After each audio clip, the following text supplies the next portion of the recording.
Well, good afternoon, everybody. We thank you all for taking time to be here with us today.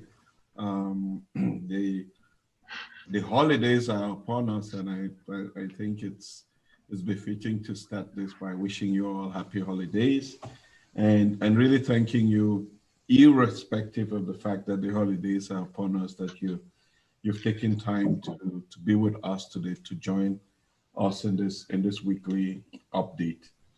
It has been an incredibly this year could not have been scripted to have gone the way that it has gone, with reference to resettlement and just welcoming people into this community.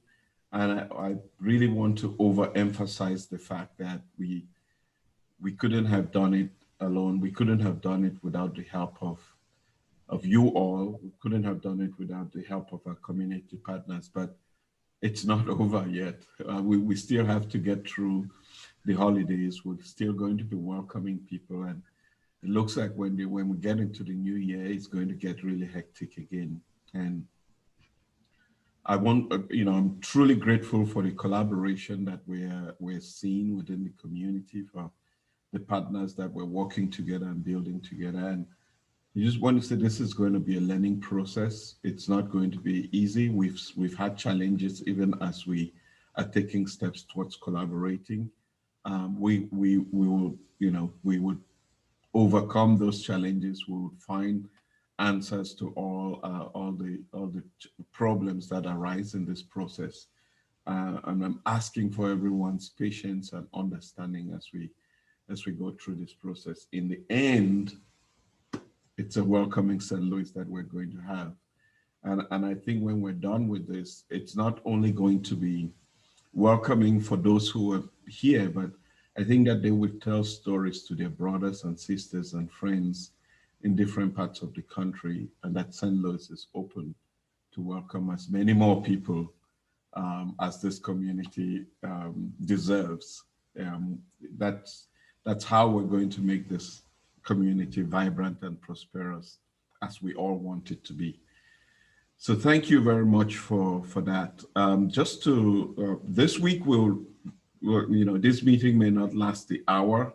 We're just going to give you an update as the developments that we've seen. We'll begin with an update. I don't know, Amina, can you put up the agenda for the?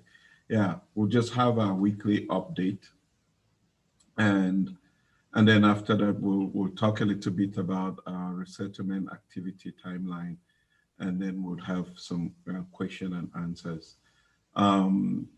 Blake is not here this week to give the update, and I'm going to turn this over to Ariel for an update with what we've done seen so far with resettlement. Hello, everybody. Happy holidays. As RA touched upon, this week and next week is a little bit slower in scheduled arrivals than we've seen in the past couple of weeks. This week, we have 4 cases or 21 people scheduled to arrive. We have an arrival that will arrive tomorrow, and that's the last family or case that will arrive this week. Starting next week, we have 12 people scheduled to arrive, 9 cases. The majority of the cases are single cases or a family of 2. So next week, we have arrivals on Monday and Tuesday and nothing on Wednesday or Thursday, but that could change. I do back up RA's statement that once the holidays are over, I think we're going to be jumping back into more numbers of arrivals coming each week. So being selfish, I am thankful that it's just a few people or cases arriving during this holiday week. We have actually been working very closely with our command center and with volunteers through the command center to set up what we call welcome welcome volunteers to go to next day home visits with clients to do grocery shopping, to do a variety of things, and just to connect with the families. We've also had a few volunteers go to the airport meets for larger families.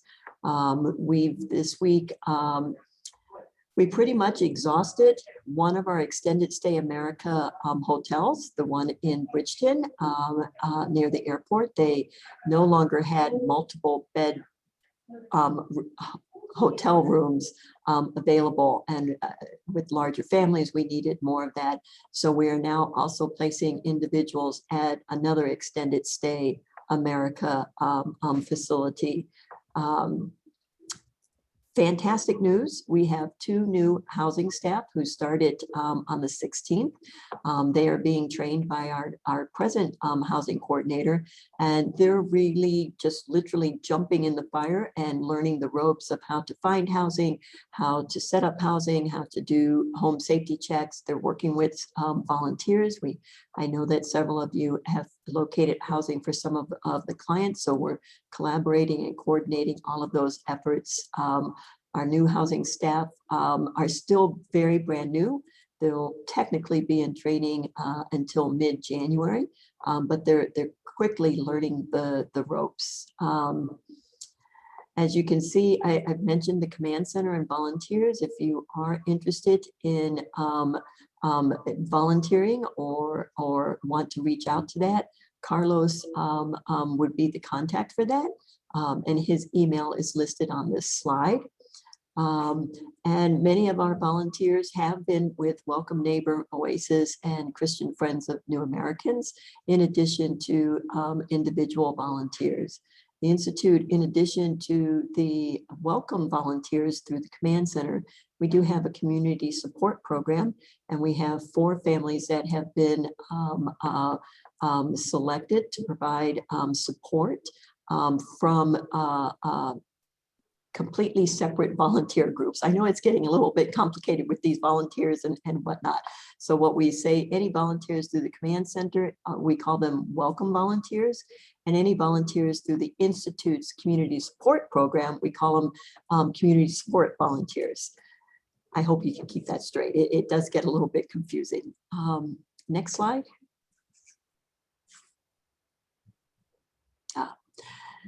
So I've been in resettlement for 21 years now. I've seen ups and downs, highs and lows. And I know that during mass arrivals, such as what we had with the Bosnians and Syrians, and most recently the Syrians, it really is best if we can try as much as possible to stick to a schedule. So this week, I met with my staff, many of them who are still very new to resettlement, and we just kind of went over what needs to be done within a particular time frame. And I thought this might be useful to share with you also. The Afghan Parolee Assistance Cooperative Agreement and the Resettlement and Placement Cooperative Agreement are very, very, very similar. There are only some very fine, minute flexibility in the APA. The APA is the program that the Afghan parolees are coming under. So I'm just going to say that this is what the resettlement, whether you're a parolee or what we call a regularly resettled refugee, services that need to be provided. So you'll see even pre-arrival, we're doing things that need to get done. Whether we have 24-hour notice or we have 2 weeks notice of a case arriving. We obviously get them enrolled into our electronic client file system called Penelope. We start looking for housing. If we have that housing, we set it up with the appropriate furnishings. We contact U.S. Ties if we know of them to alert them that their family members are coming and to give them flight information if they wish to join them at the airport, and to also see how we can collaborate with the U.S. Tie in other ways in welcoming these new clients.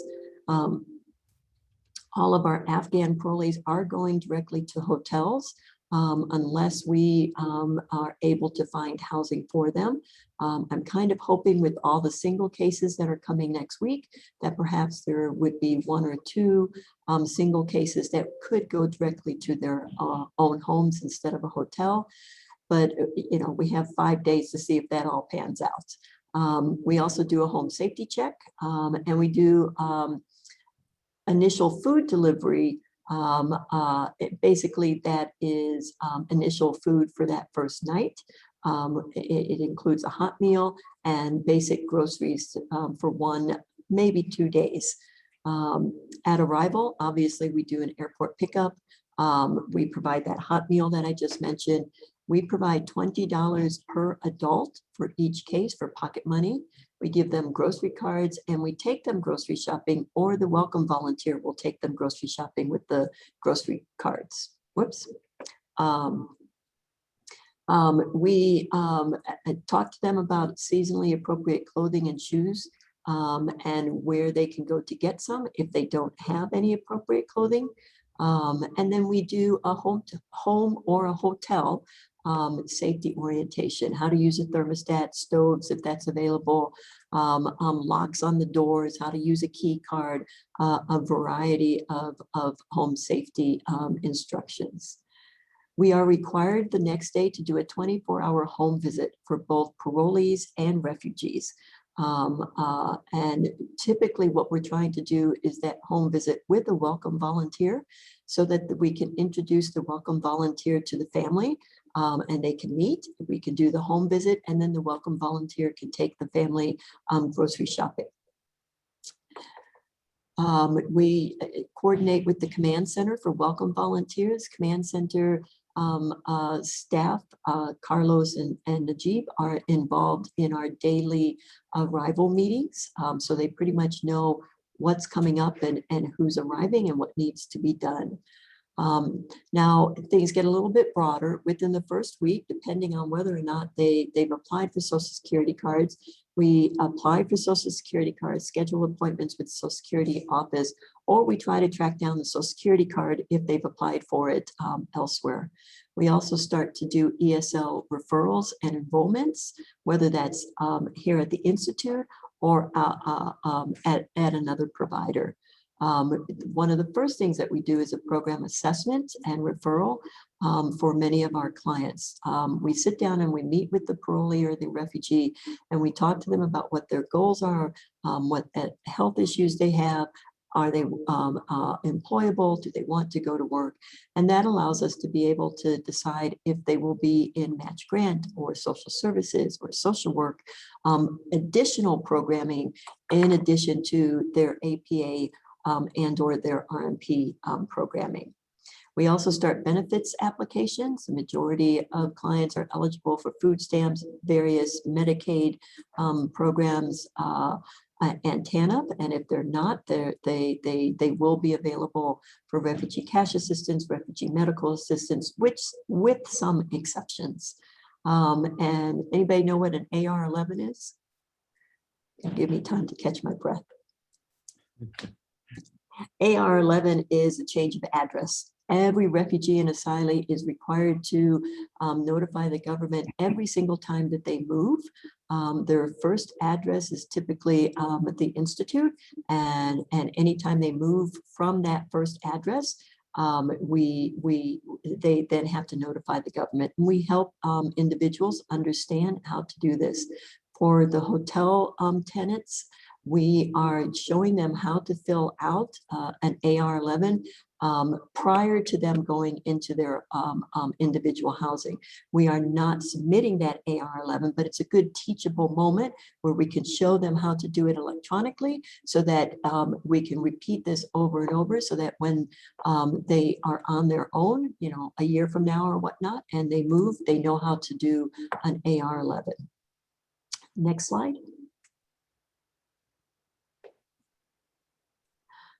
So within 30 days, it's a little bit broader. We start the school enrollment process, which has been going smoothly, and also some would say with some bumps. Some of the problems that we're having with school enrollment is clients really do not have consistent or any paperwork identifying themselves, their date of birth, legal documents that are acceptable. So we're still working through some of that.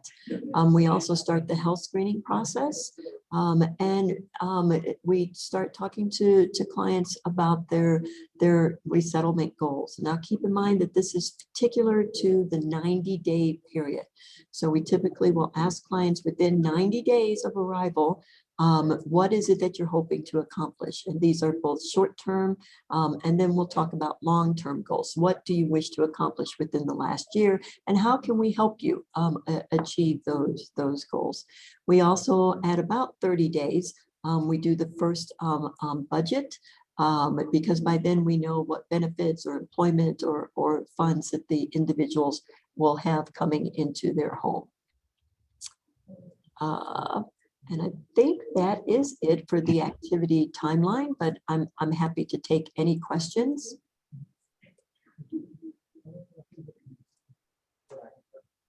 Oh, you're welcome, Jessica. Thank you very much, Ariel, for that. That's really comprehensive and very helpful, and highlights even one of the reasons why there's emphasis on this collaboration with that we all ensure that the arrivals have access to all of these benefits. There's a lot of opportunities for them that we want to make sure that they don't miss out on any of these opportunities. So this is really great, and really highlights the detailed work that the team here, the resettlement team here, the agency has been doing. And now, as a result of these very unique circumstances, we are also leaning on our partner organizations who have been really very helpful in this process as well. Main thing we would have to do as a community is really collaborate on information exchange so that no family loses out on the benefits that they are entitled to. And an example, I see questions coming up with reference to enrollment. At this point, I'm going to invite Amy Pushka, to just give a sense of where we are with reference to enrollment. Is Amy here? Can't see. Oh, Loba, are you going to take that? Yeah, I'm not sure if Amy is here. She's shifting her hours this afternoon, but I will try and do my best in her absence. You will do your best. Good afternoon, everyone. My name is Luba Balo. I work in the education department. And in the last 3 weeks or so, we've gone to hotels where our clients are about 6 times or so, just to kind of like assess their English skills and also find out more about their education background. And then in the period I mentioned, we're able to test about 45 adults in those hotels, and on top of that, like 27 more of them completed registration here at the institute instead of at the hotel. And of that number, we have about 27% of them have no previous schooling, and 13% of them are completed between 1 and 5 years of school back home. And then we have 16% who had like 6 or 8 years, 34% of them completed 9 to 12 years, and 10% of them have some college education. Whether they've, most of them completed and some of them did not complete. There were some of them who had to leave Afghanistan just before they wrote their exams, unfortunately. And we have, and one of the things that we've noticed too is a lot of those clients have some really strong like oral, like English, like oral skills, and yet they don't have any like written skills whatsoever. And so even though like they, they can't write English, and some of them can't even read English, but they speak English pretty well, which like I think it's gonna bode well for one of the programs we're trying to bring back from previous years, which is an English as a second language tutorial program.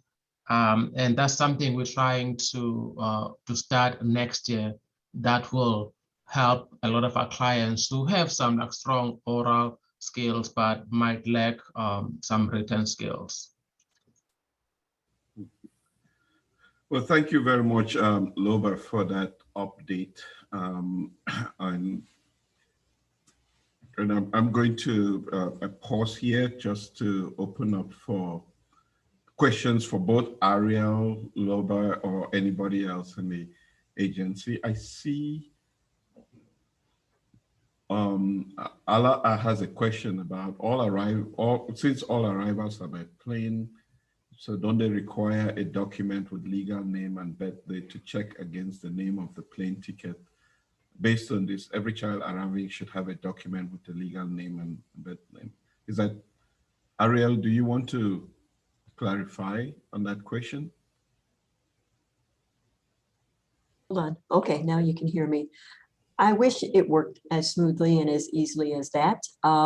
Basically, anybody arriving by airplane has what they call an IOM ID badge, and that has their name on it. It has flight information, and it has that they're coming to the International Institute. That is not considered a legal document. It's my understanding now that the majority of Afghans are arriving with mishmash paperwork, nothing consistent. So it's very possible that they will have an IOM badge with, I don't know, Mohammed Aziz on it, and then all of their paperwork might have Mohammed Nouri Aziz. So there's some inconsistency. I don't know if I really answered that. It's very ambiguous. I understand that. And then we have something about, is this in both men or women? We have no previous schooling. I really, I could only speculate that some of the women have not attended school. On bios, when I have gotten what we call bios, it will frequently indicate educational level. And to be honest with you, what sticks in my head is that many of both men and women have had minimal education. Now, if they are SIVs or have started the SIV process but did not finish and they're now coming as parolees, typically that one individual will have more education. But with the arrivals that we've been seeing in December, many of these are individuals who, this is just a broad stroke of the brush, please don't take it verbatim, but the majority of them have very minimal education for both adults. Thank you very much, Ariel. There's a question. We've had from Afghanistan in November, we had 253, 200, no, wait, I'm sorry, hold on a minute, hold on. I 300. I was just working on the report, I apologize. Yes, 253 Afghans arrived as parolees in November. To do the whole year is going to take a lot more time. Yeah, but I know last week we were, was it last week we had about 421 that had arrived up to the end of November for the whole year, but that number must have changed between then and now. So I know we had, I do not on my, for those of you who attend the quarterly consultation meeting with refugee providers, I lump everybody in together. So in October, we had another 200 plus arrivals, whether they were refugees or Afghan parolees. And then just this 253 parolees in November. So yeah, parolees, we'd be past 450 by now. Aria, one more question for you from Ala with reference to the work permit and whether that can be used to enroll. Yep, they have.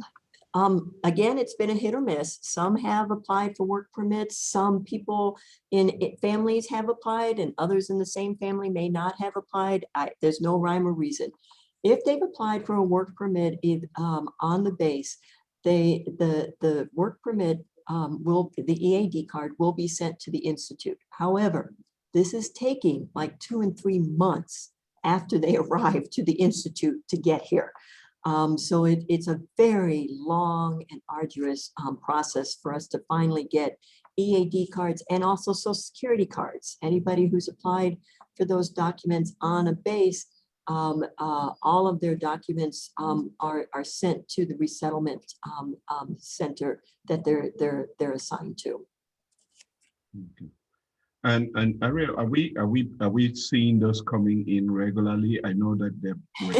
I don't know what you call regularly. What we've seen is all of a sudden 1 week we will get 100 cards. Okay. It's not like each week we get a few. They come in bulk. So we got a lot, 100 or so, I would say about 2 weeks ago. We haven't gotten anything since. So they seem to be doing them in batches. Yeah, that would be a good way. So Ala, I hope that helps. It seems like anything that we can do with family, with biographical information will be helpful in terms of the school enrollments, because they need that to be able to assess how those kids can be integrated into the school system. So any of such things will be helpful. Any other questions so far? Carlos, any update from Command Center? Madeleine, any updates from your meeting?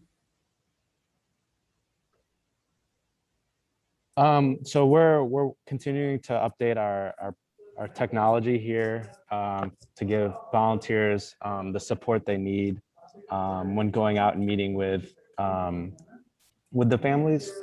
So we have some processes that we're developing within our system that are helping a lot. We also do have a Command Center mobile number that we're happy to share with the rest of the community. That is 314-359-1314. And I'll type that in the chat, but it is 314-359-1314. And we can reach this number at any time of the day? Yes, so that will be in between myself and Najib, my colleague here in the Command Center, that will be responsive to if it's a volunteer that needs support, if it's a family, an Afghan family that needs support. That will be our intention, to be as responsive as possible. Great. Throughout the course of the day. We also have had also a lot of support for meals during the holiday season that we can also mention with the House of Goods, also with Welcome Family, Welcome Neighbor STL, and extremely grateful for everyone's collaboration on this. So thank you. Yeah, thank you very much. Yes, Madeleine. Yeah, also Carlos has been extremely responsive, professional. We've really appreciated his immediate response when we have contacted him. I wanted you to know that. Also, we discussed taking all of the laptops Welcome Neighbor has, and we're going to bring it all to the Command Center so that as each case arrives, they can receive it from the International Institute. And we're going to set up a laptop drive in January, probably Martin Luther King holiday. And our teams are going to be on call at the Institute to collect laptops. So we're starting to plan for that. So that was, a lot of things were covered, but I wanted you to know that. Fantastic, fantastic. Thank you very much for the meals during the holidays. That's really this a collaboration to ensure that even during the holidays when many people on staff would be on holidays, really just working to be proactive in this period has really been fruitful. And I'm also grateful and glad to hear about the collaboration around the laptops, those which are no longer a luxury. They have now become a necessity in the way that, especially during the pandemic. So thank you very much. Jessica, anything to add? Just thank you guys so much. Everybody's doing an amazing job. It's so great to see everybody coming together, and let us know what we can do to help. Wonderful. Thank you so much. Al, anything to add from your end? Thank you so much for the code drive. It went very well. Yes. Okay, there, I was muted. We have had distributions for New Americans at our center, the Peace Center. There were 3 of them in this past week, and I think we served about 100 refugee families. There were varieties of household use items, and the numbers of shoes and jackets that were not distributed previously, many of them were distributed there. So I'm not sure how many of those at this point were new arrivals. Some of them were, but maybe we can catch up on that information a bit later.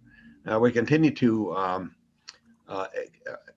move forward with the what we're calling the Friend of Family program, and I think that one team is pretty well set, and there are about 5 others that are moving into place. So I think that there can be something more there that we can put forward probably in the not too distant future. Thank you very much, Al. One more question from George Bailey. George, by the way, thank you for your support. George, we were saying that we're in terms of Afghan arrivals this year, we're probably at over 450 at this time. That's the number that you missed. Well, any other questions?